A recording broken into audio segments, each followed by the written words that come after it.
Personas, experiencias, conocimientos, historias y momentos llegan para conectar contigo. En Yascua no solo queremos llevar alimento que nutra tu cuerpo, también queremos ser un canal para que puedas nutrir tu mente y tu alma. Esperamos que este espacio cumpla este propósito en tu vida. Yo soy Marcela Pinzón y les agradezco por formar parte de esta comunidad. Esto es Yascua Podcast.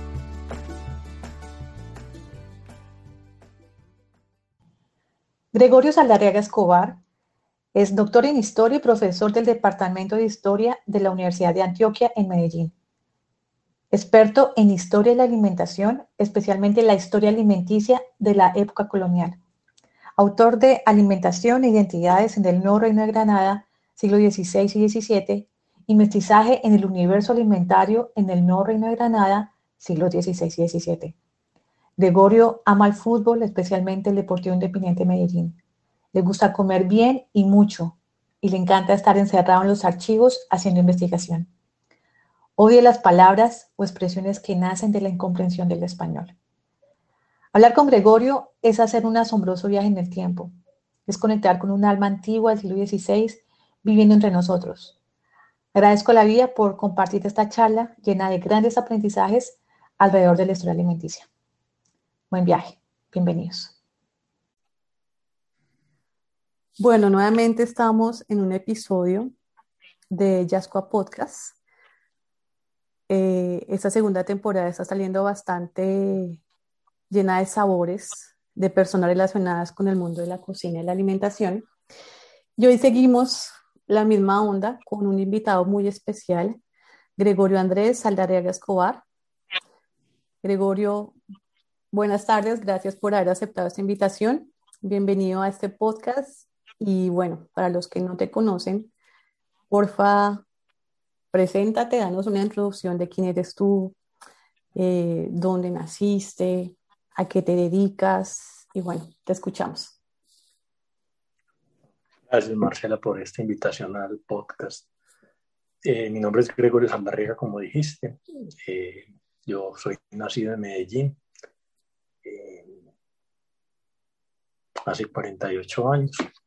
Estudié Historia en la Nacional de Medellín, sede de Medellín. Hice el doctorado en México, en el Colegio de México. Y actualmente tengo la fortuna de ser profesor de la Universidad de Antioquia. Me he dedicado desde siempre a la historia de la alimentación. Me llamó mucho la atención casi desde los primeros semestres, sobre todo como por una atracción antropológica. En la Nacional veíamos el curso de Historia de Colombia 1, realmente no era Historia de Colombia, sino que era mucho de antropología. Y en el segundo semestre veíamos etnología. Entonces ahí en ambos cursos pude leer a dos historiadores, pues a dos antropólogos diametralmente opuestos, pero que tienen que ver con alimentación, Levi Strauss y Marvin Harris. Y los dos me encantaron, pues es decir, era evidente que hacían cosas muy diferentes, pero me encantó la forma como abordaban la alimentación, cómo la ponían en el centro. Y pues pensé, qué tan bacano no poder hacer esto desde la historia. En el momento, por ignorancia, pues yo no tenía muy claro si se hacía, si no se hacía. Y solo con los años, cuando ya me acercaba así como al momento de abordar la monografía, tuve contacto con otro antropólogo, pues un libro ya muy viejo, George Foster, Cultura y Conquista, un libro maravilloso que me marcó mucho, me sigue marcando. Y después tuve la fortuna de encontrar este clásico de Historia de la Alimentación, dirigido por Flandrani Montanari, que fue así como me abrió los ojos de lo atrasado que estaba yo en todo lo que tenía que leer. Además estaba en francés y yo apenas estaba aprendiendo francés, entonces leía muy despacio, leía muy mal, me tocaba leer mucho, también fue como un ejercicio filológico porque me tocó hacer lectura muy lenta. Y a partir de eso, bueno, aparecieron más trabajos de Montanar. Bueno, pero sí me dedico a historia de la alimentación, básicamente es casi lo único que hago. Bueno, tú dices que te enamoraste de la historia de la alimentación empezando los primeros semestres. Mi pregunta es, ¿por qué te enamoraste de la historia? ¿Por qué no estudiaste, no sé, arquitectura, ingeniería? ¿Y por qué estudiaste historia? Bueno, el por qué no estudié esas es muy fácil. Yo realmente tengo un trazo horrible, mi letra es espantosa. Trazando una línea recta soy un desastre. Y mis matemáticas son buenas al nivel como de tercero de primaria, ¿cierto? Es decir, soy bueno para sumar, soy bueno para multiplicar, soy bueno para dividir y ya. Todo lo demás se me da muy duro. Entonces, no, era muy claro que yo me iba más por el lado de las humanidades. Eh, y pues realmente yo creo que no es lo que nos pasa a todos, no sabemos muy bien cuando estamos en los últimos momentos. No quería ser abogado tampoco, no quería, no, pues en mi familia había muchos abogados, a todos los quiero y los respeto mucho, pero me di cuenta que no era lo mío. Yo estaba como entre la filosofía, el teatro, la historia, y mis papás me dieron un empujón hacia la historia, y yo dije, sí, pues sí, veamos, probemos. Y cuando entré a la historia, ya es como me enganché de una en el primer semestre. Eh, no siendo muy buen estudiante, debo reconocer en el primer semestre, porque yo presté servicio militar y uno sale muy bruto del ejército. Bueno, o yo salí muy bruto del ejército, ¿cierto? Necesité como casi un año para despegar otra vez, para volver a pensar de una manera racional. Entonces, y ya después todo fluyó como por un tubo y me volví así monótonamente historiador. Okay. Ahora, de tu familia, de tu crianza, de tus papás, ¿tienes alguna relación con ese mundo en el que te metiste? ¿Tu mamá, tu papá estudiaron lo mismo o estaban relacionados con las humanidades? Pues mi mamá era artesana, pero le gustaba mucho la historia. Nunca la estudió ni nada. Ella empezó a estudiar construcción de joven, nunca se graduó. Mi papá empezó a estudiar arquitectura, tampoco se graduó porque se dedicó al teatro. Mi papá fue Sí, director de teatro y actor. buenísimo. Eh, entonces, bueno, sí, digamos. Y ellos, bueno, ellos me hicieron cuando estaba muy chiquito, a mí me gustaban y me siguen gustando mucho lo que llamamos las historietas en Colombia, los cómics, o y ahora pues más sofisticadas las novelas gráficas, pero vamos, en los cómics me regalaron muy chiquito una que es, pues digamos, es mi lectura básica hasta el día de hoy, que es Asterix, y eso a mí me marcó mucho y me metió como un gusto por la historia de alguna manera.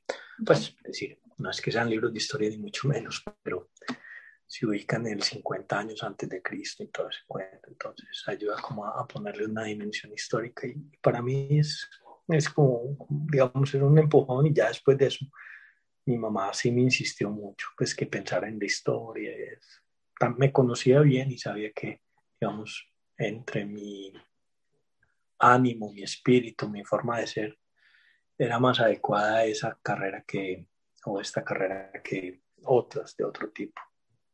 Claro que sí. ¿Y cómo fue tu infancia entonces? Me imagino que fue una infancia, así como me cuentas, bueno, que tu papá relacionado con el teatro, me imagino que igual era una casa con muchos libros, con muchas sensaciones alrededor del arte, de la escritura. Sí, sí, bueno, mis papás tenían, digamos, una buena biblioteca, Ok. sí, pues Ujú. no era la biblioteca Alejandría, pero era suficiente como eh, para cubrir el primer piso.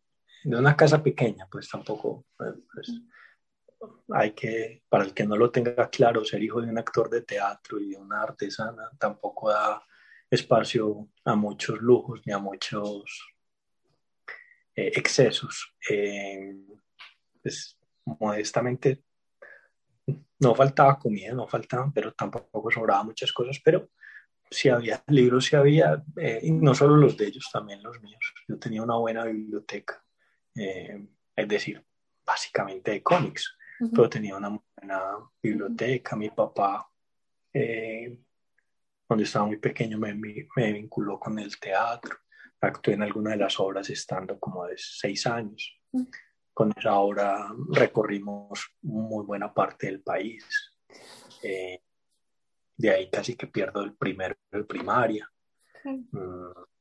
Entonces, bueno, no sé si era, sí, fue No una tuviste infancia una buena. infancia, pero no fue una infancia típica, o sea, no fue la infancia de quedarse en una sola casa, en un solo barrio, jugando en la calle, sino me imagino que fue una infancia bastante transformante, una infancia súper interesante en medio de todo. No, tuvo de todo, es decir, hubo momentos de transhumancia, hubo momentos de mucha militancia también, pues mi Ok, papá y mi mamá eran de morir, ok, en algún momento fueron pies descalzos. ok. Antes de que yo naciera, mm, yo muy chiquito sí hacíamos, pues pasábamos en el pequeño haciendo los stencil para el morir de las campañas políticas, pero también al mismo tiempo, cuando estaba donde mi abuela, pues tenía, sí, amigos del barrio, salía a montar en bicicleta, pues, no sé, me emocionaba con el libro, con el disco de Heidi, veía a José Maya y todas esas cosas, pues. Conexión emocional de, de lo que investigas con la alimentación y, y con lo que aprendiste a comer en tu casa. ¿Qué me cuentas de eso? Mm,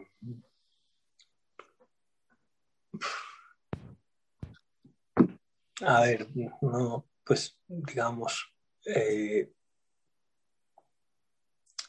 en mi casa, los hombres, de, digamos, del lado de mi papá, Ujú. eh, siempre hemos comido mucho. Claro, eso no es una virtud, ni es una ventaja, ni es nada, ¿cierto? Pero es una característica. Eh, y, y yo siempre, pues, a partir de cierta edad, chiquito no, pero después, digamos, de los 10 años empecé a comer mucho. Con la ventaja que un momento no engordaba, ya después uno sí engorda, pero no era comida pues muy sofisticada, no, o sea, sí, pues lo que preparaban mis abuelas era bueno, es decir, de muy buena calidad, pero cosas sencillas, pues no, nada muy rimbombante, la posta quedaba muy buena. Yo pues rara vez como posta, pero la de mi abuela quedaba buena. El rollo de carne, pues cosas muy sencillas. Eh, mm, y en la otra casa de mi otra abuela, pues también había mucha comida muy abundante y en buena calidad, pero insisto, nada muy refinado en ese momento. Bueno, en ese momento era refinado, tal vez no lo hemos refinado, pero siempre, es decir, había buena comida, buena cantidad, y yo siempre me identifiqué como muy comedor, incluso pues a niveles pantagruélicos a veces diría, ¿no es cierto? Eh, yo no era muy de cocinar, la verdad que no, yo era más de comer. Ujú, Entre cocinar y comer siempre preferí comer, incluso hasta el día de hoy que ya cocino mucho, mucho, mucho más, ujú, siempre prefiero comer. Eh, y esa es una de las cosas que menos me gusta de cocinar, que lo que yo cocino no me gusta tanto como lo que cocinan otras personas. ujú, Es- Ahora, la ventaja de cocinar uno es que se hace lo que uno se quiere hacer, ujú. pero bueno, hay momentos en que el sueldo no alcanza para uno estar comiendo, solo alcanzan para comer lo que uno mismo se hace. La conexión sobre todo es con la alimentación pues es una racionalización más que una, digamos, la cosa irracional es me gusta mucho comer. La cosa racional es la alimentación es el eje central de la vida. Sin alimentación, es decir, hay muchas cosas que son muy importantes en la vida, ¿cierto? Y muy entretenidas. Por ejemplo, es muy importante respirar. Pero no, como yo siempre lo digo, uno no está pensando en respirar, uno lo hace automáticamente. Ya, si va a clases de yoga y hace esto, pues hay un momentico en que hace así, la lleva al estómago, la saca, pero eso es un momentico, porque el resto del tiempo la respiración es un proceso autónomo, automático. Uno no dice, ay, qué bueno ir a respirar aquel aire de allí. Claro que en esta ciudades tan contaminadas no estaría mal que lo pensáramos, pero en la comida uno siempre lo está pensando.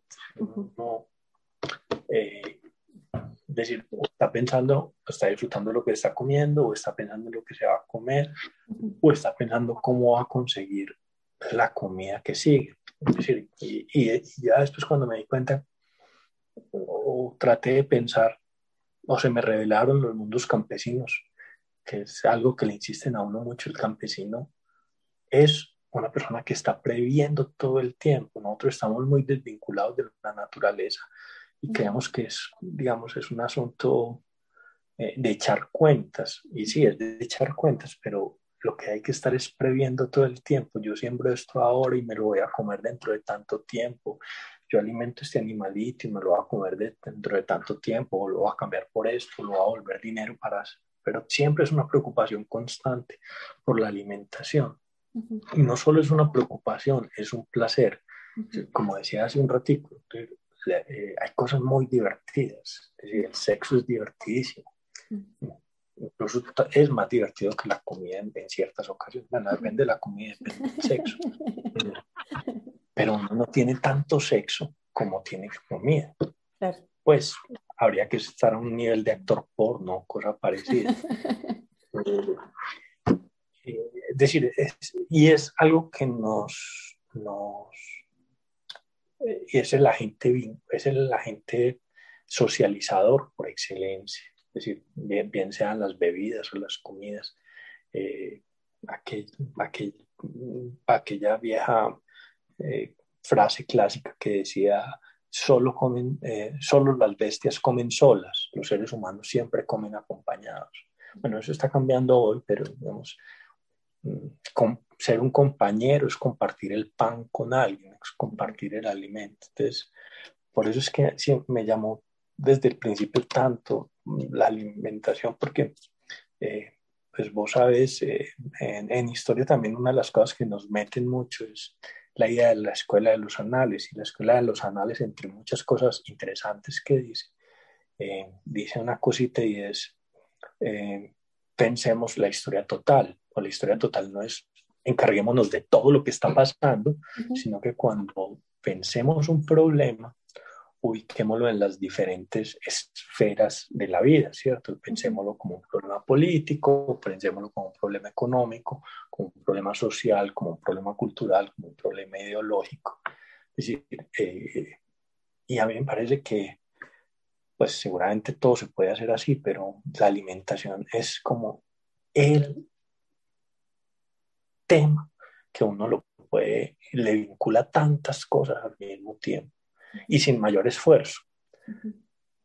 Es decir, no es que no cueste trabajo, cuesta mucho trabajo, pero está ahí, uno puede ver que la alimentación es un problema político, que es un problema social, porque es como nos vinculamos, es un problema de ideología, qué es lo bueno para comer, quién se merece comerse qué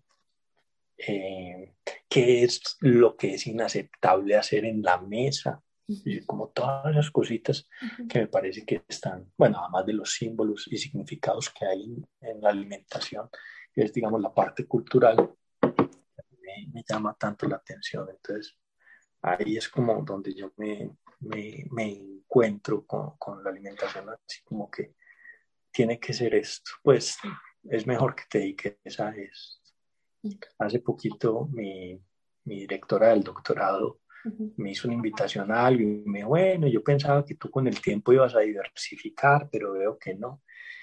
Y yo me quedé, no, pero es que, o sea, si mi campo fuera estrechito, yo diversificaba de otras cosas, pero es que mi campo es Ahora. infinito, pues, si me voy a diversificar, me diversifico dentro de la historia de la alimentación, que todavía tengo tantas cosas que no entiendo y Ujú. que quiero entender, que quiero hacer las preguntas, que quiero llegar a explicarlo de una manera adecuada. Gregorio, ¿cómo está el campo de la investigación de la historia de la alimentación aquí en Colombia? ¿Qué se ha hecho? ¿Qué falta por hacer? Eh, Contextualízanos en qué momento la academia empezó a interesarse por esto aquí en Colombia, de cuándo empezamos a leer los primeros trabajos acerca de la alimentación aquí en Colombia, para que nuestros oyentes puedan como entender más o menos un poquito todo esto.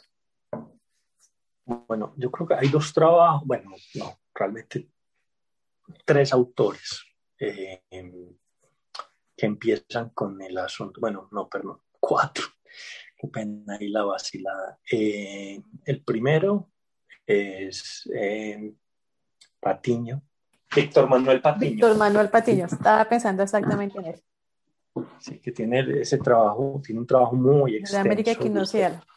sí, que son 10 tomos, Ujú, digamos, de la cultura material, ujú, pero él además de eso, él es agrónomo, o era agrónomo, pues él fue además profesor de Beatriz Patiño Millán, que fue durante muchísimos años profesora del Departamento de Historia de la Universidad de Antioquia, una de las fundadoras. Él hizo muchos trabajos sobre aclimatación y sus trabajos pues, realmente fueron, es decir, hoy podemos los podemos mirar con cierto, ¿cómo dijéramos? Se les nota mucho la marca del tiempo, ok, podríamos decir. ok. Pero, dicho esto, también hay que decir, la vela que va adelante es la que más alumbra. Y pues el señor Víctor Manuel Patiño realmente nos abrió una, pues nos mostró que era posible hacerlo. Ok. Después, ¿Eso fue en qué año que empezamos con esas investigaciones? ay, si me cogiste cortico, no, yo no recuerdo de qué ¿Como año en los fue. 70 podemos estar hablando? 60, Yo 70. Yo diría 70 comienzos de los 80 porque él además hizo una cosa muy especial con Cespedecia, que para nosotros los historiadores fue muy importante, y es que él transcribió muchos documentos históricos, sobre todo relaciones geográficas, Ok. con los años el profesor Hermes Tovar Pinzón Ujú. eh, mostró que había muchos errores cuando él reeditó. Sin embargo, fue importante que eso saliera inicialmente en Cespedecia, aunque tuviera errores de transcripción. Todo el que se haya enfrentado con la paleografía sabe pues, que los errores de transcripción son prácticamente inevitables. Después vino un trabajo que se llama Mesa y Cocina en el siglo XIX. Eh, Aida Aquí Carreño. están Aida Carreño, sí, que realmente, bueno, que salió en la colección de biblioteca básica de las cocinas tradicionales. Si mi memoria no me falla, originalmente era, la génesis del texto era un guión de una exposición. Ese libro, es decir, es importante también porque es de los primeros, pero yo con ese libro nunca pude disfrutarlo, Ok. debo decirlo. Ok. No fue como mi copa de té, como dirían los ingleses. Ujú. Yo después ubicaría a alguien, yo no sé si otros estarán de acuerdo conmigo, Julián Vargas Lesmes. Él Ok. sacó, Julián Vargas Lesmes era un sociólogo de la Universidad Nacional, si Ujú. mi memoria no falla, era profesor de la Universidad Nacional, y desafortunadamente murió muy joven Ujú. en un accidente de tráfico. Póstumamente a él le publicaron, ¿cómo es que se llama? Vida y Sociedad en Santa Fe Colonial o cosa parecida, es una colección de ensayos. Y él ahí tiene unos ensayos buenísimos, por ejemplo, de, qué sé yo, de la mita leñera, o la mita urbana, perdón, sobre la mita urbana. Y tiene un artículo específicamente sobre un divorcio en el siglo XVII. Y las cuentas de ese divorcio, bueno, realmente el artículo no es sobre el divorcio, se basa en las cuentas de ese divorcio, pero se dedica a la historia de la alimentación en el siglo XVII. Y yo debo decir que es como de los mejores trabajos primigenios, porque a pesar de que, digamos, él no tenía, digamos, la bibliografía que podría haber tenido en ese momento, que además era muy difícil de conseguir, pero se le ve una intuición muy grande. Y realmente ese capítulo, yo creo que hasta el día de hoy sigue manteniendo mucha vigencia. Okay.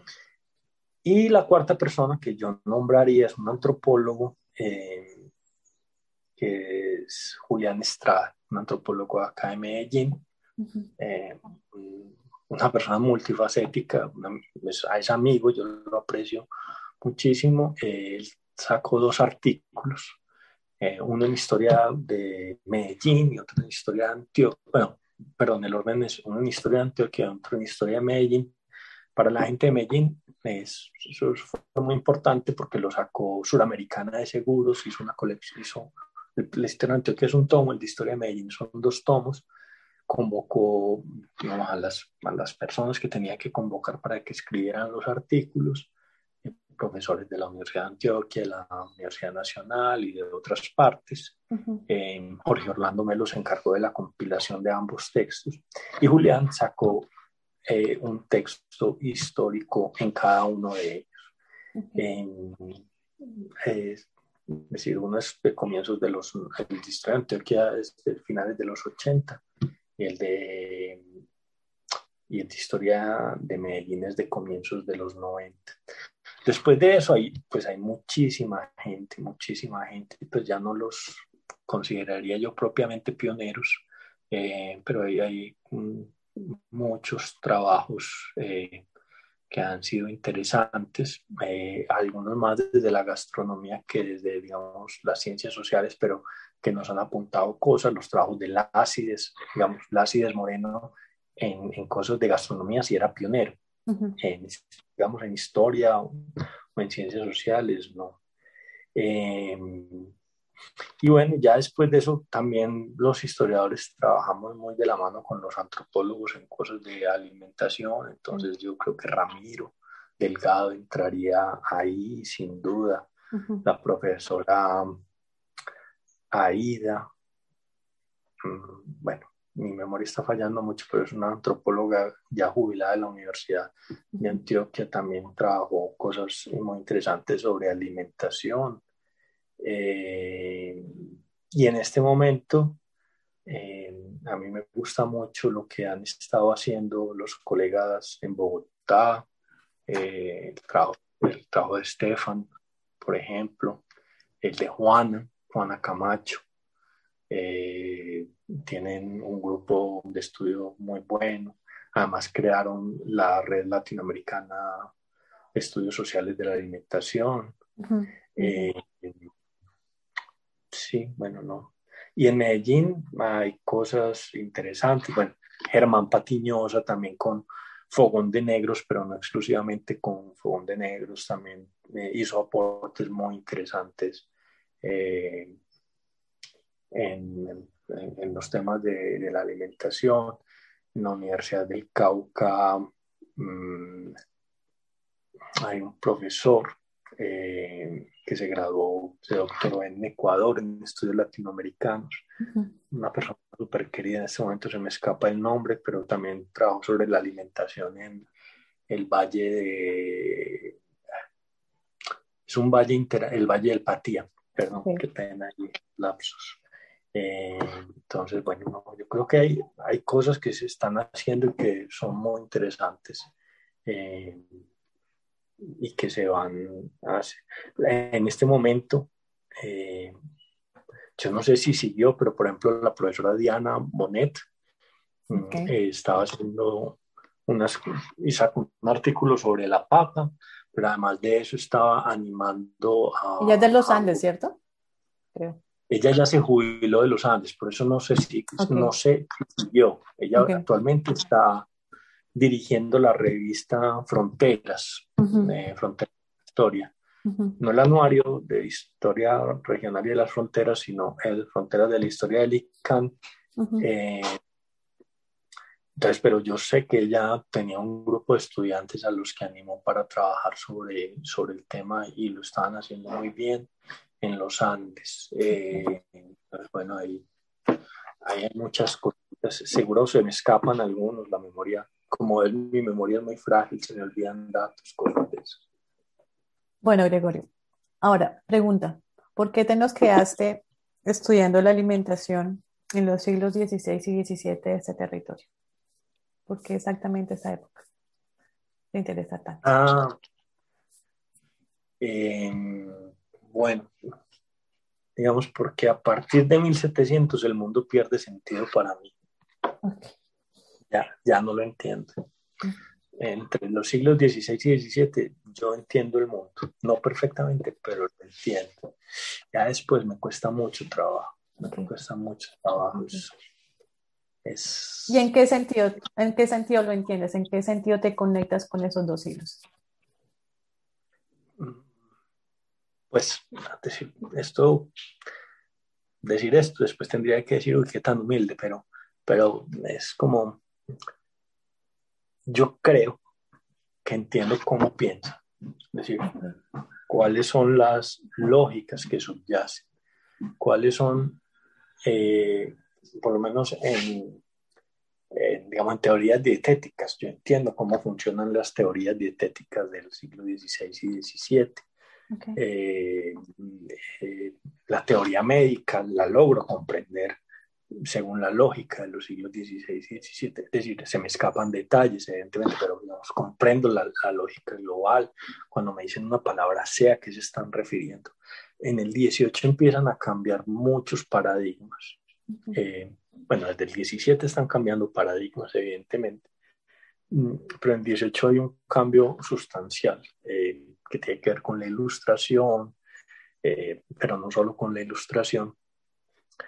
Y eso hace que yo no termine de entender bien qué es lo que sigue después, ni el 19 ni mucho menos el 20. Entonces, eh, desde muy temprano en la carrera, yo pues no lo entendía desde muy temprano en la carrera, pero desde muy temprano yo me di cuenta que quería estudiar el periodo colonial. Yo, por ejemplo, yo no tengo eso que tenían los historiadores, digamos, de la primera hornada de historiadores de Colombia, ¿cierto? Que uno Ujú. ve los trabajos de Colmenares y van desde el 16 y 17, 18, 19 Bueno, es y con el 20.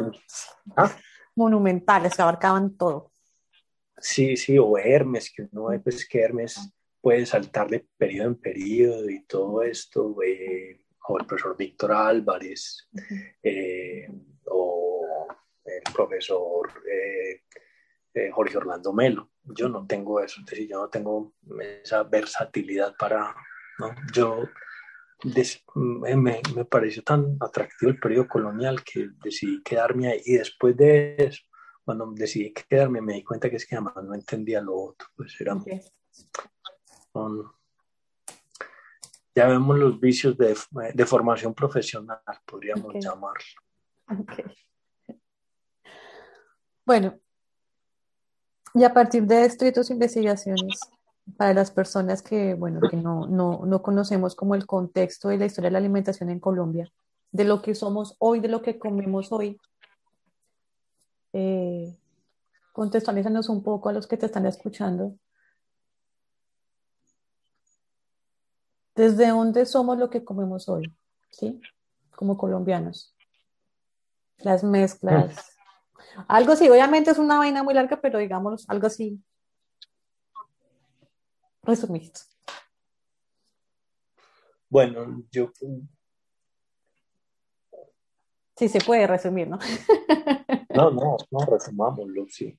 Yo creo que una de las cosas que tenemos que tener en cuenta es diversidad. Primero, Ok. somos diversos. Ujú. Mm, Segundo, bueno, y que esto es una cosa que a mí siempre me gustó mucho, lo que decía Levi Strauss de la identidad. La identidad siempre se debe manejar en plural, nunca en singular. Ok. Así, la identidad en singular es una cosa medio totalitaria. En Ok. cambio, entendemos que somos plurales, eh, tanto en como nación como sujetos. Yo creo que uno empieza a fluir más. Entonces, pues, primero diversidad. Claro que dicho esto, es lo mismo en cualquier parte del mundo. Yo creo que hasta Uruguay, que es del tamaño de, pues, pequeñito, ¿cierto? Claro. O, tal vez Andorra no, pero el resto de los países lo que los marca es una diversidad muy, muy grande. Necesario. Segundo, que yo creo que esto sí es, digamos, más particular y sin embargo es muy amplio de América Latina, es somos hijos de la dominación. Eso, pues yo a veces es más bonito tener como ideas románticas y la resistencia y lo único, pero finalmente hay buena parte de lo que comemos está marcado por procesos de dominación, es decir, por implantación de alimentos específicos por parte de grupos con intereses. Ok. Por ejemplo, algo El que yo trigo trabajo, el trigo, es el mejor pero ejemplo. incluso hay uno que me gusta más, el casabe. ¿Sí? Ok. El casabe parece que es como lo indio, así por excelencia, y claro, es indígena en muchas partes, Ujú. pero en Cartagena se produce casabe porque los españoles ponen a los tributarios a producir casabe por montones, porque lo necesitan para las naves. No les gusta, les sabe horrible, pero lo necesitan. O sea, lo Y hacen los más indios por quieren, no. necesidad porque no hay otra opción de otro producto. Sí, porque es un pan muy duradero, que Ok. mientras no se moje no se daña. Entonces, Ok. para los barcos es muy importante, tanto para los barcos atlánticos, interamericanos o incluso fluviales, para esos trayectos es muy importante. Y los indios no comen casabe en Cartagena, es decir, los de Santa Marta sí, los del Amazonas sí, pero los de la banda occidental no comen casabe y los Ok. españoles se lo ponen a producir, quieran o no quieran, y después cuando Ok. les quitan a los indios los siguen produciendo los negros, pero porque los españoles lo necesitan. Y bueno, lo que tú dices del trigo, es decir, tenemos a los grupos indígenas del altiplano produciendo, el altiplano cundiboyacense me refiero, produciendo mucho, mucho trigo. Ahora, no todo hay que verlo como imposición, ¿cierto? Pero hay un factor muy grande que es dominación. El otro factor es adaptación. Es decir, Ujú. cómo los españoles se adaptaron a consumir casabe a pesar de que no les gusta, o a Ujú. consumir maíz a pesar de que al principio lo ven con cierto recelo, eh, porque jerárquicamente no equivale al maíz, al trigo, perdón. Y sin embargo se adaptan y empiezan a hacer, como dice, desde muy temprano Tomás López Medel, las mujeres empiezan a hacer gollerías con el pan, es decir, cosas, pues empiezan a mezclar huevo, a mezclar queso, es decir, un proceso, se adaptan a las cosas que tienen tanto los españoles como los indígenas, como los afro, como los diferentes grupos, después las sociedades, digamos como una cosa más global. Y finalmente, pues podrían ser muchas cosas, pero para resumirlo, yo creo que eh, eh, si somos hijos del maíz, es decir, esa frase que es mexicana, eh, pero cuando se dice hijos del maíz, no se puede olvidar, es decir, hay muchos grupos de la costa, muchos grupos aborígenes de la costa que no les gusta cultivar maíz, pues para ellos es mejor pescar, secar el pescado, eh, rallarlo, El plátano es más hacer harina. rápido. No, el plátano también es introducido por los españoles Ah, sí. y se demora mucho, mucho tiempo en que uno vea que los indígenas empiezan a apreciar el plátano. Al principio dicen que es una comida de necesidad y ya solo a comienzos del 17 uno ve que hay una apropiación. Entonces, eh, esto es muy jodido porque finalmente, pues a uno le pueden decir, ah, sí, pero seguramente, pero tiene que ser porque les gustaba. Sí, lo que pasa es que los gustos también son adquiridos, pues eso no, yo creo que solo el azúcar es como un gusto innato, todo lo demás necesitamos irlo aprendiendo de a poquitos. Entonces, por ejemplo, las gallinas, ¿cierto? Las gallinas que uno dice, pero la gallina en todas partes. Hay gallinas en todas partes porque los españoles impusieron por la fuerza que todos los indios tuvieran un número de gallinas. Al principio le entregan 6 gallinas a cada pueblo, 6 gallinas y un gallo, y después dicen, no, que cada indio tenga 6 gallinas y un gallo y los caciques tengan 10 y uno. Y después dicen, no, que los caciques tengan 12 y uno y los otros 6 y uno. Y después dicen, no, no, que todos tengan 12 y uno. Es decir, proporción de 12 a uno, quiero decir, o sea, cada indio tiene que tener su propio gallinero por mandato de la corona. Y lo que quieren es vincularlos con el comercio, que estén vendiendo huevos, que estén vendiendo gallinas, que estén vendiendo pollos, que estén comprando alpargatas, enaguas, bulas, todo lo que puedan comprar, desde lo que los viste, lo que los come, hasta el perdón de Dios, todo lo deben comprar prácticamente con lo que hacen de las gallinas. Y eso, es decir, eso es fantástico porque es al mismo tiempo que le muestra a uno cómo, digamos, lo local se va volviendo global, no porque aquí fuéramos metrópolis y supiéramos lo que estaba pasando en el resto del mundo, sino porque el mundo se va homogenizando en ciertas prácticas, usos y costumbres. Al mismo tiempo, esas cosas que son como globales, como producir gallinas, se van haciendo de maneras particulares, ¿cierto? O como por ejemplo el comercio atlántico, que es lo que une el mundo en ciertas partes, con lo que se alimentan esos cargamentos que llevan oro y gente, y los que traen un montón de gente de África y de todo eso, son alimentados con productos locales. Entonces, a mí eso me parece, no sé, eso es una de las cosas que me gusta tanto de ver cómo se imponen ciertas cosas, se adoptan sin lugar a dudas, y en la adopción se van mostrando ciertas singularidades o prácticas específicas. Tú hablas ahí una cosa y me pones a pensar en una triada. Abundancia, hambre, necesidad, ¿sí? No, abundancia, hambre, necesidad. Pienso en eso en esa época. Yo pienso que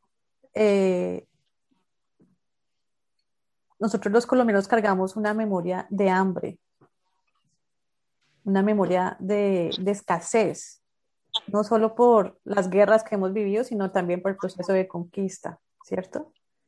Entonces, quizás vemos al alimento como, sí, como que, o sea, yo a veces me pongo a pensar eso, o sea, como que internamente traemos como, sí, como todas esas memorias que heredamos de procesos donde se vivió mucha hambre, mucha escasez.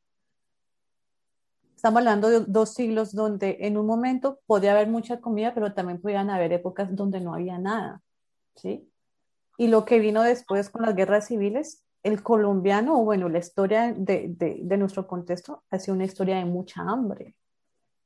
En este momento de pronto no lo veamos porque estamos en un contexto, pues, entre comillas, pacífico, ¿sí?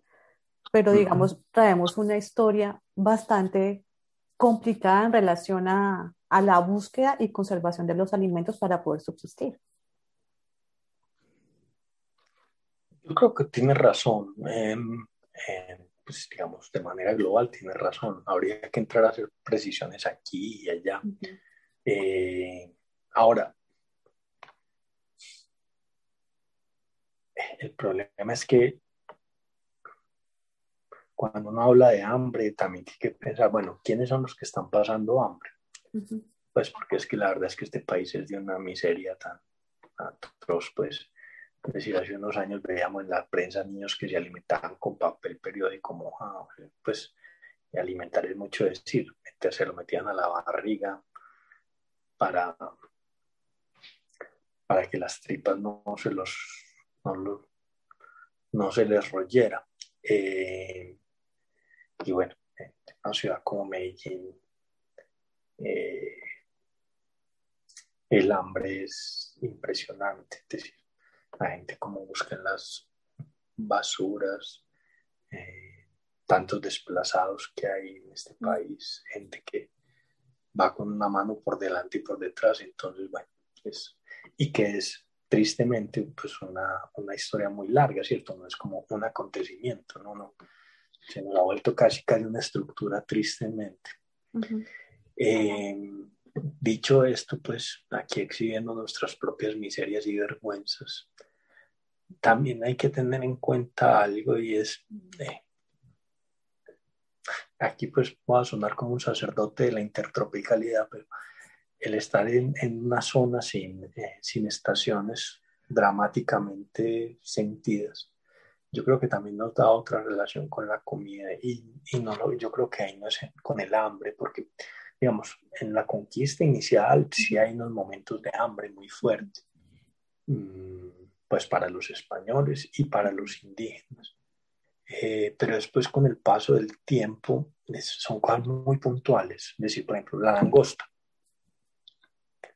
Entonces se juntan las langostas y se acaban con todo, entonces ahí hay un hambre, o el polvillo que acaba con el trigo, o una peste que mató las vacas, pero son muy puntuales. Si uno mira eso en la historia de Colombia, si uno hiciera un paneo muy largo, yo creo que entre 16 y 17 nos va mucho mejor que Europa. Bueno, no es porque nosotros viviéramos en ese momento, digamos, al territorio le va mucho mejor que Europa en ese El momento. grupo de las pestes, enfermedades, hambrunas. Sí. Uh-huh. Entonces, claro, en el 19 es que estábamos locos para tener guerras y después es que eso fueron como, no sé, 9, 6, 8 en un Hubo momentico, pues, mucha y hambre, todo. o sea, en ese lapso hubo mucha hambre, mucha hambre. Sí, no, claro, es Es que que se acaba. se ve en el hecho de que el colombiano, cuando viene un extranjero y les da asco porque nosotros nos comemos absolutamente todo de la vaca. O sea, de la vaca no se desperdicia nada, ni siquiera los cascos, porque de ahí sacamos la goma para hacer las gelatinas. Y que ellos no entienden Sí, eso, pero eso viene de esa herencia, o sea, de momentos no, de mucha hambre que nos condicionaron. no, pero yo ahí no estaría de acuerdo contigo, Marcela. Okay. Yo creo que esos son extranjeros muy remilgados. En todas partes se aprovecha todo de los animales. Yo no sé si tú y los oyentes de pronto, yo se los recomiendo, a mí me ha gustado. En Netflix hay una serie que se llama Chef's Table, que Okay. es como... Sí. y hay uno muy bacano de Darío Cecchi, si no estoy mal, Uh-huh. un italiano, un carnicero toscano. Uh-huh. Y entonces él dice que cuando él estaba chiquito, hasta los 18 años, él nunca probó la bisteca a la fiorentina. La bisteca es, pues, sí, digamos, no es solo el solomito, pero sí es como una parte muy buena, que él en la casa se comía, es decir, eh, la, la, la trompa de la vaca la ponían a hacer, las orejas, todo. Okay. Y que cuando él empezó a ser carnicero, después de que murió su padre, pues dijo, pero pues eso de matar una bestia solo para que se coma la bisteca, a mí sí me va a pesar con el animal, pues si uno lo mata para comérselo todo, allí pase, pero entonces montó un restaurante en el que él come todo lo que hacía la abuela, Okay. todos los tipos de carnes. Pero bueno, voy a esta idea. La verdad es que en el proceso, hay un proceso en el que sí nos remilgamos mucho. Uh-huh. Es decir, y ese remilgo, no solo los extranjeros, sino también los colombianos, hace que ciertas carnes nos parezcan menos atractivas. Pero yo creo que en todas partes del mundo, pues es que un español, yo no, es que ni la cola del cerdo la desaprovechan, ¿cierto? Ellos tampoco desaprovechan la cola del toro, hacen la cola del toro en tinta y hacen las mismas morcillas que hacemos nosotros, solo que con más cebolla, pues decir, no desaprovechan nada. Yo creo que no, el asunto de no desaprovechar nada del animal también es algo muy campesino y éticamente me parece adecuado. El problema es que a veces tenemos la visión del consumidor clase media de la ciudad que si no es solomito no le sirve lo demás, ¿cierto? Pero no, que va a todas partes, hay que comerse absolutamente todo. ¿Sabes dónde creo yo que uno incluso podría ofrecer una versión opuesta a lo que, digamos, a tu visión, que no necesariamente puedes dar una visión opuesta, quiere decir que la tuya es errada? La apertura en teoría, pues, bueno, de la gente para compartir su comida. Okay. En el campo, por ejemplo, la gente es muy amplia con la comida, invitan a comer con mucha facilidad. Tal vez no les sobre, pero comparten, es decir, hacen el sancocho, hacen el mondongo, hacen cualquier cosa y comparten. Yo creo que hay una muestra también de una relación con la comida que no es de escasez, puede que no sea de abundancia, pero sí, pero no necesariamente es de hambre. Lo que pasa es que, vuelvo y digo, siempre hay que pensar dónde, en qué momento, quién. Sí, tantas particularidades que a veces nos matan la posibilidad de tener como una visión general. Se me viene la memoria, cuando yo vivía en Francia, terminábamos de comer y siempre está la canasta de pan francés y al final se coge el pan y se limpia el plato, queda prácticamente para colgar. Y Sí. son cosas que pues aquí no lo hacemos, entonces lo aprendí a hacer allá. Pero un día almorzando con unas abuelitas, ellas me explicaron, ¿tú sabes por qué hacemos esto acá? Y yo quedé en shock porque es una costumbre que viene de las dos guerras. Fue tanta el hambre que, o sea, no se desperdicia absolutamente nada. Y eso lo eran los franceses y ahora el mundo lo ve como, sí, como una de las costumbres de la cocina francesa y todo el mundo lo hace y es como, sí, como si fuera algo, sí, ¿sí me entiendes? No, o sea, el origen no es de ahí, el origen es de un origen de hambre, de sufrimiento. Sí, es necesario. Entonces, claro, ver ese hábito desde ese punto de vista para mí fue impresionante. Y viniendo de un contexto donde aquí en Colombia es lo contrario, el que deja el plato limpio es un muerto de hambre, ¿sí? Que muestra el hambre, o sea, aquí lo normal es dejar comida en el plato para pasar como que yo soy una persona decente. ¿Mm? Entonces, es una anécdota, pero digamos sí me conecta mucho con ese aspecto, ¿no? De las memorias que heredamos también. Sí, sin duda. Sí. Sí, a mí me recuerda una cosa que leí alguna vez, parece que era árabe, pero vaya uno a saber, que le pregunta el hijo al padre que si cuando va a una casa debe comer mucho o poco, y le dice, debes comer mucho, porque si vas a la casa de un amigo, él se sentirá muy bien, y si vas a la casa de un enemigo, él se sentirá muy mal. Sí, siempre hay como una relación ahí que se debe hacer en ciertos casos, y como vos decís, por ejemplo, limpiar el plato entre nosotros no es bien visto. Pero bueno, también entre los franceses es mal visto que uno cambie el tenedor de mano para comer a la americana, sabiendo que a la europea el tenedor siempre debe estar a la izquierda y son cositas, unas modales.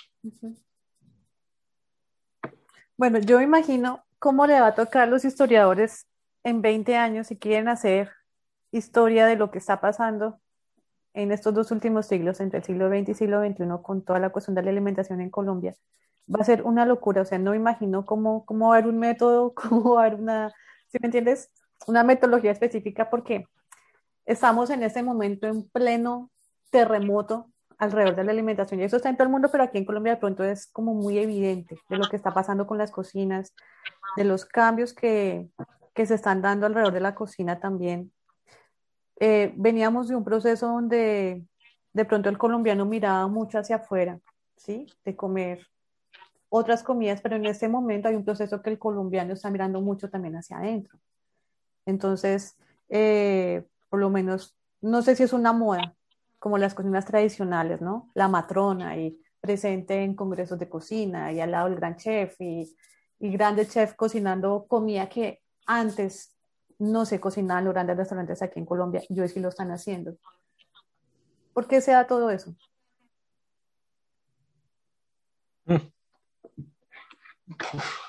Pues es una, es una pregunta difícil de contestar. Es decir, por un lado, yo creo que es una tendencia. Uh-huh. El redescubrimiento de las cocinas tradicionales, como vos decís, decir, al mismo tiempo que hay un mayor conocimiento de lo de afuera, hay un mayor conocimiento de lo de adentro. Uh-huh. Sin embargo, aquí yo creo que yo sería un poquito menos optimista. Yo, por ejemplo,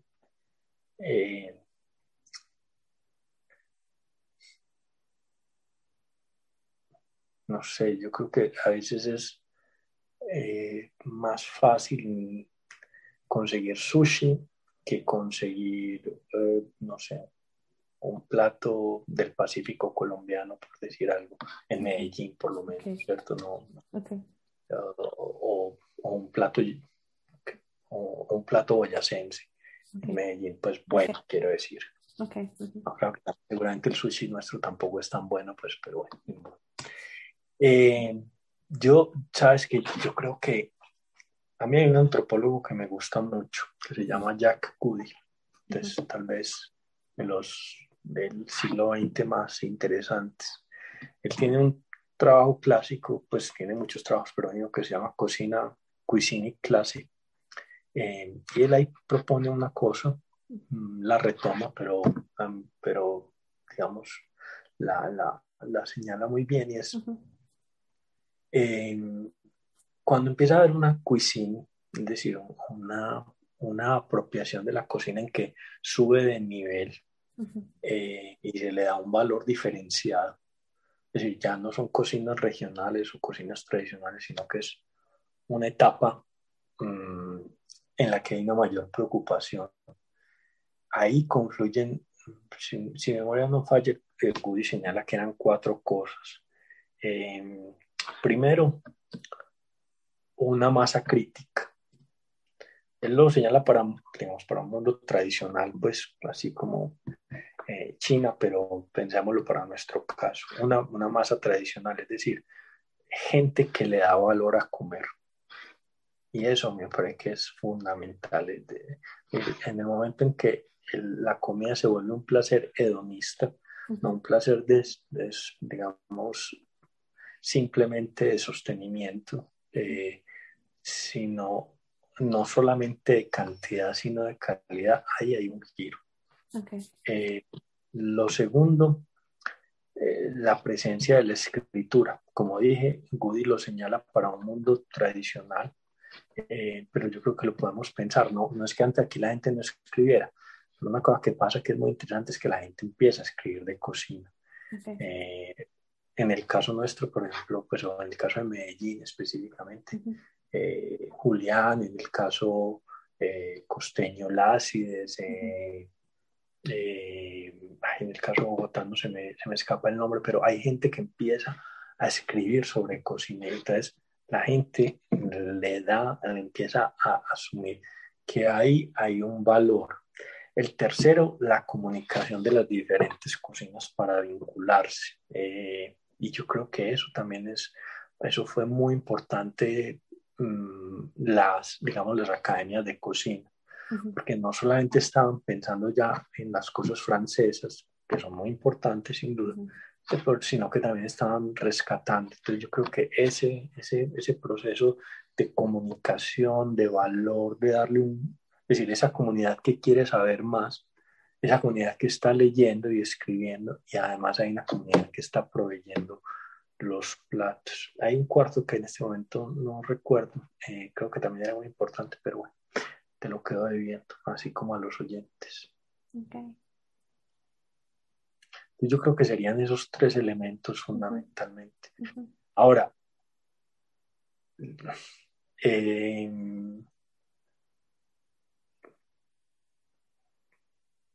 Sin duda, a mí me parece que todavía en uno de estos congresos gastronómicos, un chef chileno decía una cosa que era muy interesante, eh,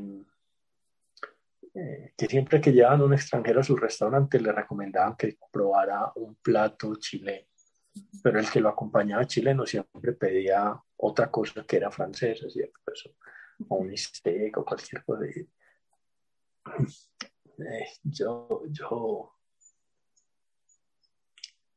Yo creo que hay un momento en que, si pensamos en esa anécdota, que tendríamos que trascender como la curiosidad etnográfica.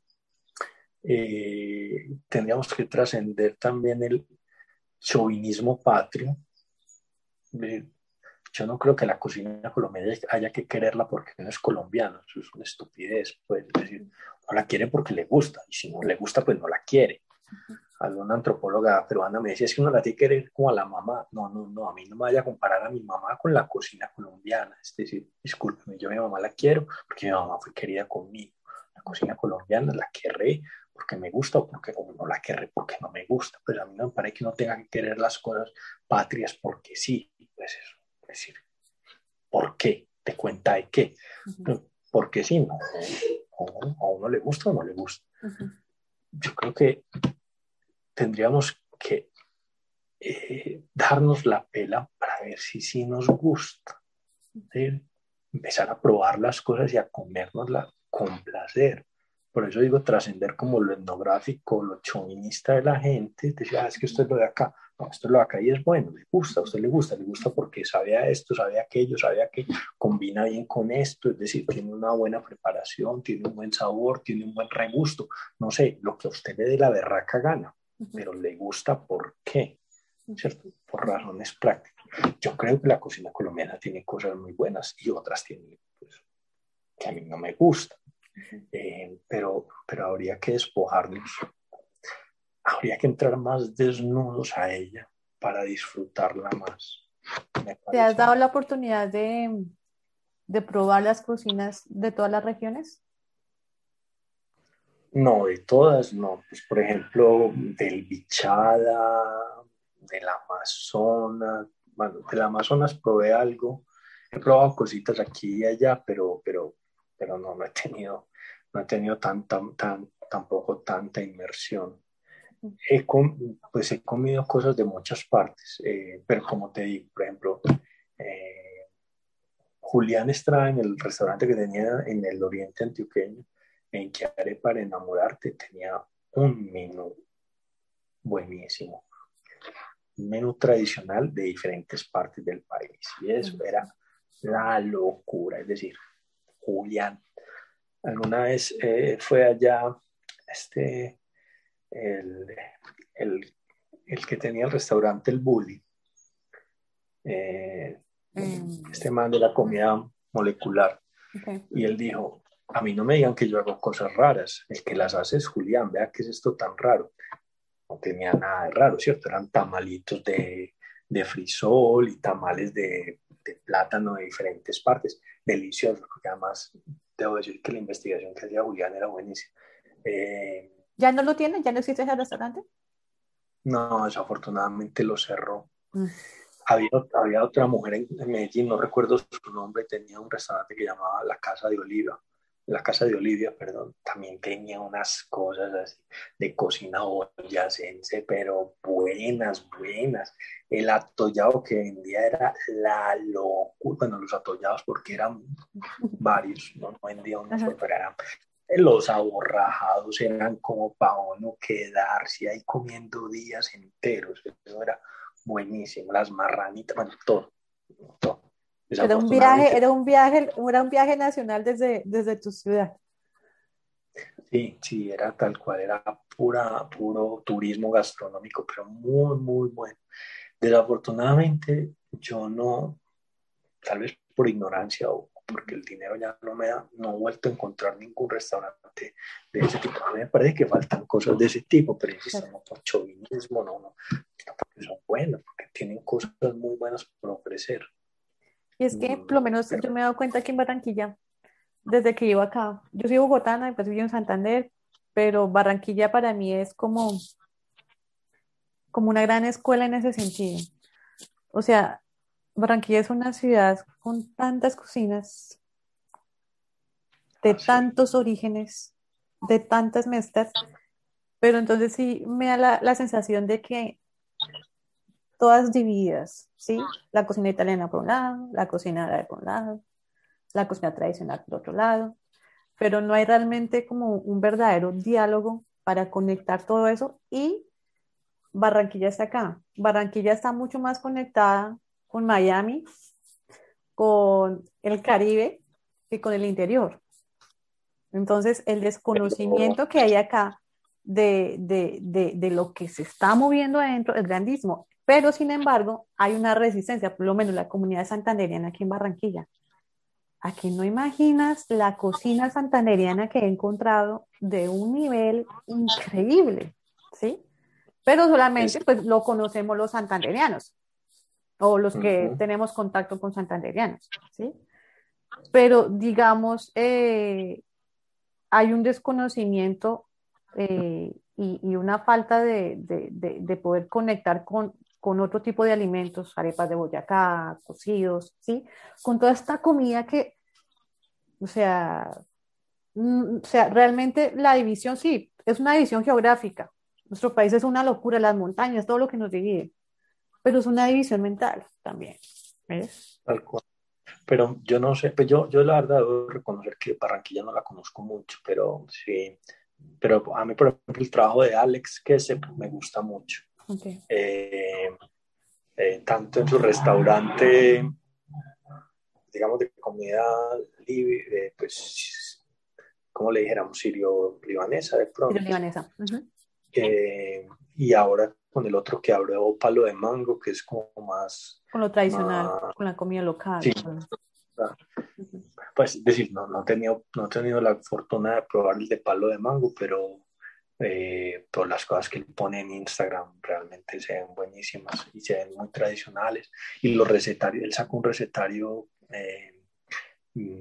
un recetario caribe, pero caribe pues colombiano, buenísimo. Es decir, la diversidad de cosas que hay ahí, uf, es asustador.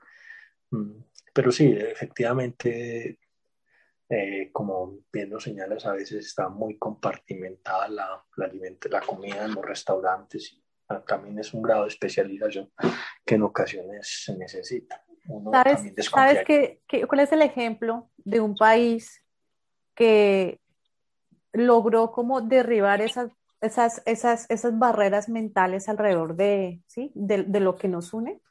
Perú. Perú, en cualquier congreso, en cualquier evento, por lo menos en Francia, cuando hacen los eventos de grandes cocineros, los peruanos, franceses, peruanos, siempre están punteando, siempre están punteando. Y cuando tú pruebas la cocina peruana y pruebas la cocina colombiana, o sea, puede sonar muy, muy egocéntrico, pero no tenemos mucho que envidiar. Simplemente es que eh, no nos hemos apropiado ni hemos valorado lo que tenemos, en mi humilde opinión. ¿Tú qué crees frente a Sí, eso? yo creo que también cuando las cosas pasan en el exterior hay que tener en cuenta que eh, se crean frentes comunes como país, ¿cierto? Ujú. Creo que era Unamuno el que decía, pero creo, puedo estar equivocado, que cuando él estaba en España lo que lo identificaba era, qué sé yo, cualquier cosa del País Vasco, pero que cuando estaba por fuera de España, para él Madrid era el centro del mundo. Ujú. Entonces, bueno, pues a veces eh, los colombianos dentro del país podemos tener diferencias regionales, pero cuando nos encontramos por fuera, pues somos colombianos. Tal vez pasa lo mismo con los peruanos, ¿no? Pero no sé en ese caso específico. Julián Estrada alguna vez decía que Perú era el país de las 1000 recetas con 3 ingredientes o 5 ingredientes, no sé. Que Colombia era el país de los 5 ingredientes de las 5 recetas con los 1000 ingredientes. que aquí había mucha diversidad, pero que siempre nos terminábamos comiendo las mismas cositas. Sí, yo sí creo que Sí. ahí hay un proceso de autorreconocimiento y de autoposicionamiento. Sí, pero bueno, ahí de a poquito se va haciendo. Ahí vamos. Pues lo van haciendo los cocineros.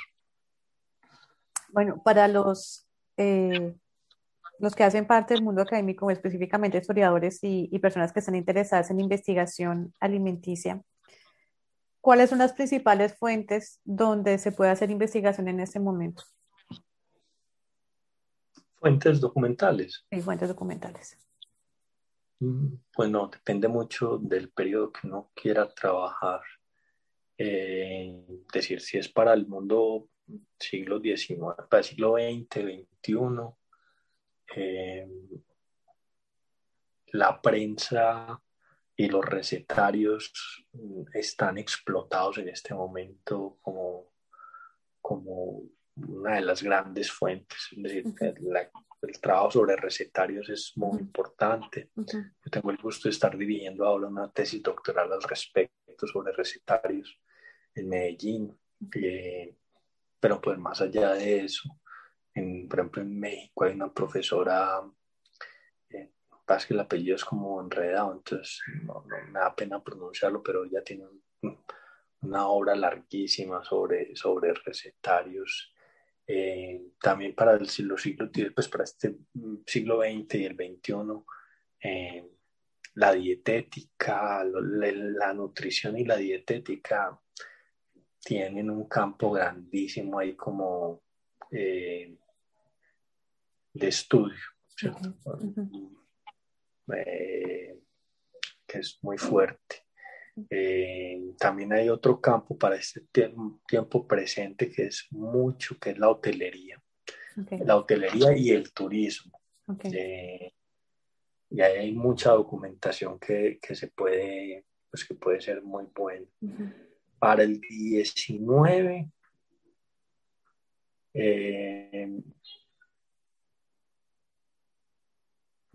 es que el 19 casi no lo conozco, pero yo creo que hay algo que no, para todos los siglos no hemos explorado lo suficiente y que puede haber buena información, y es los archivos personales, sobre todo los archivos epistolares. Y bueno, literatura, en literatura, por ejemplo, como lo que hizo Germán Patiño Osa, hay mucho para hacer, hay mucho por trabajar entre nosotros. Para el 18 yo creo que toda esa documentación de las reformas borbónicas no se ha mirado con la atención suficiente. Yo creo que todos los reformadores borbónicos traen unas visiones muy interesantes de cómo son las cosas y cómo hay que cambiarlas. Yo tuve el gusto de dirigir una monografía de una estudiante de Luisa Fernanda, y ella, por ejemplo, trabajó el plátano desde la visión de los ilustrados. ¿Trabajó el qué? El plátano. El plátano. Trabajó el plátano, sí.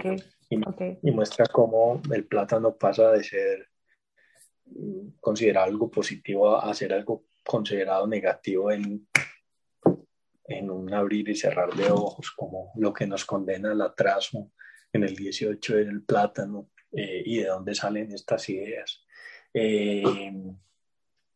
Y para los siglos que yo trabajo, pues hay una fuente que yo no he trabajado mucho, pero da una información muy bonita. Lo que pasa es que me aburrió la de trabajar porque hay que armarse de paciencia, pero son los testamentos. Y sobre todo yo pensaría mucho de que una fuente que yo tampoco he trabajado mucho, pero espero hacerlo en el futuro, son los juicios de residencia. Ahí hay mucha información. Buenísimo ese dato, te agradezco. Personalmente me interesa mucho, como para poder ubicarse un poquito. Bueno, ¿qué mensaje le quisieras decir a la nueva generación de historiadores que está surgiendo en las universidades, que son chicos, son nuevas generaciones con muchas ideas, con mucha información, con mucho acceso a tecnología, referente a lo que hay por hacer en la historia de la alimentación, a los que de pronto están interesados? Hay mucho por hacer, falta mucho por hacer, está todo por hacer. ¿Qué les dirías? Está todo por hacer. Está todo por hacer. Está todo por hacer. No es que no se haya hecho nada, pero faltan manos, siempre. Faltan mentes para ponerse Sí, a trabajar. faltan preguntas y sobre todo una cosa es cada generación plantea nuevas preguntas, incluso con las mismas fuentes plantean nuevas preguntas. Entonces, no, aquí está todo por hacer, afortunadamente. Bueno, hay unos andamios, pero esos andamios que se han puesto dan para construir una obra mucho más grande. Claro que sí. Bueno, Gregorio, para los que quieran conectar contigo, ya sea para, bueno, no sé, hablar del tema, pedirte asesoría, lo que sea, ¿cómo te pueden encontrar? ¿Cómo pueden contactar contigo? No, me pueden escribir a mi correo gregario@yahoo.com. Okay. A veces me puedo demorar en contestar porque se me sepultan así los correos, pero eventualmente lo hago. Si no quieren hablar conmigo, si no conseguir algunas de las cositas que he escrito, casi todo lo tengo disponible en academia.edu, en mi perfil, y ahí desde el libro que salió pues en las cocinas básicas, que es mi tesis doctoral, hasta artículos más recientes, todo está ahí. Ya pues básicamente hay esas dos maneras. También puede ser a través de Instagram, de cualquier, o de Twitter. Facebook no tengo, pero por cualquiera de esas vías trato de contestar relativamente rápido. ¿Listo? Bueno, yo creo que ya podemos llegar hasta acá. Ha sido muy interesante esta conversación. De verdad es que te agradezco mucho por haber aceptado esta invitación, Gregorio. Gracias a tu invitación. Si te ha gustado este podcast, compártelo. Puede que a esa persona que tienes en mente también le sirva. Y si quieres estar atento a todas nuestras novedades y no perderte ninguno de nuestros podcasts, síguenos en redes sociales como @yascoapodcast o búscanos en nuestro sitio web www.yascoa.com. Gracias por compartir este espacio con nosotros. Bendiciones.